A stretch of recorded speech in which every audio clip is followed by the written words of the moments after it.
Good day everyone!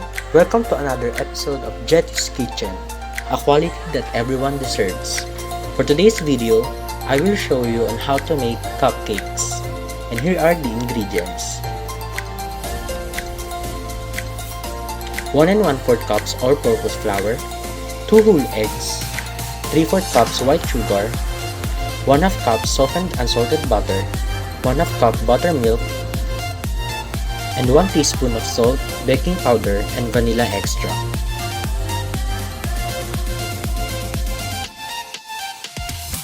And for the frosting, we will use 1/8 ounce of cream cheese, 2 cups powdered sugar, 1 1/2 cups heavy or whipping cream, and 1 teaspoon of vanilla extract.